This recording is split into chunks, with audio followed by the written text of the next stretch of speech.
Ou seja, hoje não cabe tutela antecipada só para questões específicas. Cabe também tutela antecipada para todo e qualquer caso que você demonstrar os requisitos ensejadores que nós vamos enfrentar daqui a pouquinho. É só muito importante que vocês entendam, fora esse requisito, que a tutela antecipada não está só prevista naquele famoso artigo que todos vocês conhecem, o 273. Porque a primeira coisa que nos vem à cabeça é lembrar do 273. Só que o 273, ele só explica, ele só regulamenta uma situação específica de tutela, que é a tutela antecipada por quantia. Junto dele, nós temos o artigo 461, parágrafo 3º. E o artigo 461, parágrafo 3º, ele regulamenta as outras tutelas antecipadas, para a obrigação de fazer ou não fazer, e para a entrega de coisa certa e incerta, e aí você vai ter que aplicar também o artigo 461A. Ou seja, montou-se um microsistema para poder obter medidas cautelares, e aí nós temos as cautelares nominadas, do 813 ao 888, e a tutela antecipada, tanto a específica, e aí nós temos em procedimentos especiais, como também generalizadas no 273 e no artigo 461. Muito bem. Entendendo essa primeira premissa, nós temos que efetivamente visualizar como sistematiza cautelar e tutela antecipada na prática. A questão é, como é que eu posso diferenciar hoje, de plano, tutela antecipada e cautelar?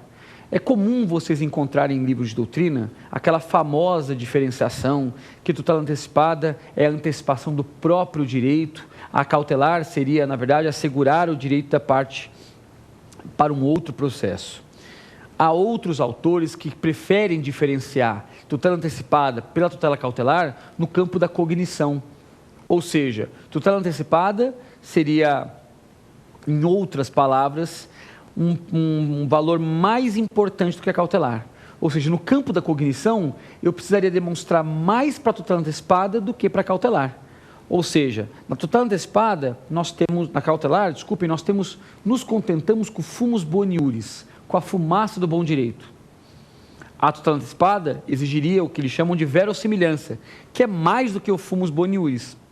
Ou seja, de acordo com a doutrina, tem que ter mais fumaça. Aí eu pergunto, se tem mais fumaça, o juiz menos enxerga. Então deveria ser exatamente o contrário, deveria ser menos fumaça. Mas, brincadeiras à parte, é importante que vocês entendam que esses critérios, eles funcionam muito na teoria, mas na prática, eles são praticamente indefectíveis. Porque é humanamente impossível você conseguir imaginar níveis de potência de cognição. Ou seja, o juiz tem uma cognição 5, ou 6, ou 7, mas para o outro ele tem 8, ou 9, ou 10. Isso é impossível nós enquadrarmos. Por conta disso, nós temos que estabelecer um outro critério. E como eu vim aqui para explicar critérios práticos para vocês, a regra que nós temos que entender é a seguinte: você vai olhar para o pedido liminar que o advogado vai fazer na prática, ou de tutela antecipada, ou de tutela cautelar. Sempre que esse pedido liminar coincidir com aquilo que você deseja em sentença, nós estamos falando de tutela antecipada. Eu vou repetir. Sempre que o pedido liminar que você formular coincidir com aquilo que você deseja em sentença, nós estamos falando de tutela antecipada. Contrário senso, se aquilo que eu peço liminarmente não corresponder com aquilo que eu desejo no meu provimento final, nós estamos falando de medida cautelar. Vamos pensar? Fazendo um rápido teste de consistência. Eu vou dar alguns exemplos de cautelares para vocês e explicar o que se obtém no final. Imaginem, por exemplo, que você vem dilapidando o seu patrimônio, tentando se reduzir à insolvência. Eu entro com uma cautelar de arresto. Qual foi o objeto da minha liminar? A apreensão dos seus bens. O que eu quero na sentença? Ganhar uma causa sua, de uma dívida qualquer, e que você tenha bens para responder à obrigação. Evidentemente, o que eu pedi liminarmente não corresponde ao que eu quero em sentença. Cautelar. Imaginem que marido e mulher estão se separando, e a mulher começa, imaginem que separados, a mulher resolve pôr fogo na roupa do marido.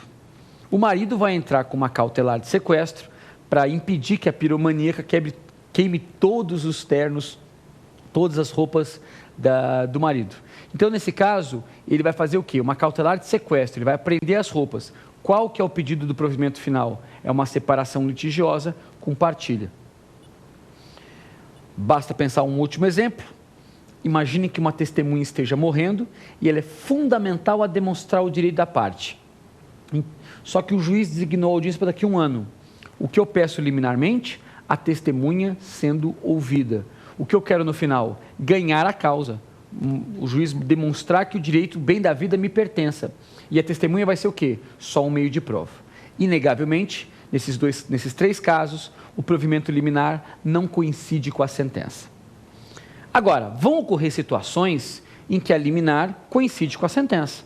Basta imaginar que eu preciso me submeter a uma intervenção cirúrgica de urgência, estou morrendo, mas o plano de saúde que eu sou filiado se recusa a custear a operação.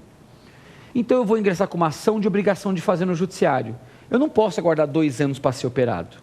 Imagine, depois de 2 anos sai a sentença, opere o decujus com urgência. Diante dessa total inoperância que o processo de conhecimento pode proporcionar a uma tutela de urgência, o que eu peço? Uma liminar. O que eu quero? Ser operado. O que eu quero na sentença? Ser operado. Tutela antecipada.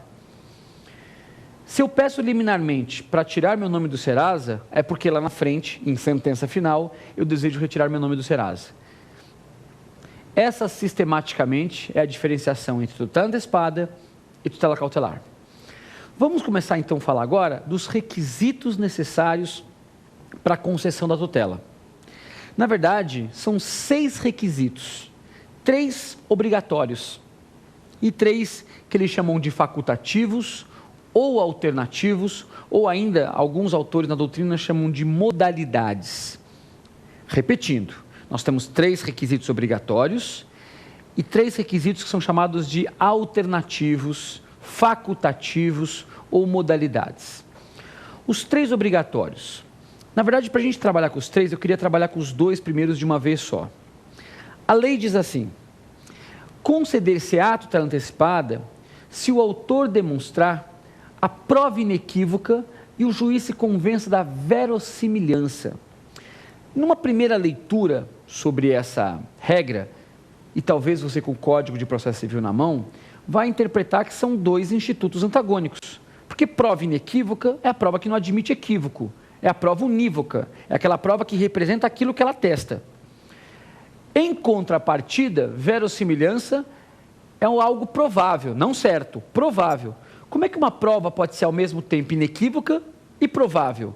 Ou bem ela é inequívoca e não comporta equívocos, ou ela é provável. O legislador, na verdade, ele quis dizer uma outra interpretação que alguns setores da doutrina não conseguiram enxergar.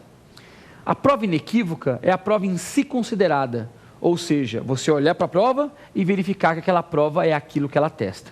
Agora, o grau de persuasão que esta prova vai causar no espírito do julgador para ele conceder ou não a tutela, isso se chama verossimilhança. Só a título de exemplo, imaginem, por exemplo, nesse mesmo caso da cirurgia de urgência, você vai instruir a sua petição inicial, dizendo que seu cliente está morrendo, só que ao invés de você juntar o contrato com o plano de saúde, você junta um contrato de locação. O juiz, ao receber a petição inicial, viu que o contrato de locação é uma prova inequívoca. Ela representa aquilo que ela atesta. Ou seja, tem locador, tem locatário, tem o período do aluguel, tem a periodicidade, tem o valor. Ou seja, a prova é inequívoca. Agora, o grau de persuasão que um contrato de locação pode ocasionar no juiz para que ele conceda a cirurgia é 0. Então, são 2 juízos distintos. O primeiro é verificar se a prova é inequívoca ou não. E o segundo é verificar se efetivamente essa prova inequívoca vai causar uma verossimilhança no magistrado, como se fosse um fumus boniuris, para que ele conceda a liminar.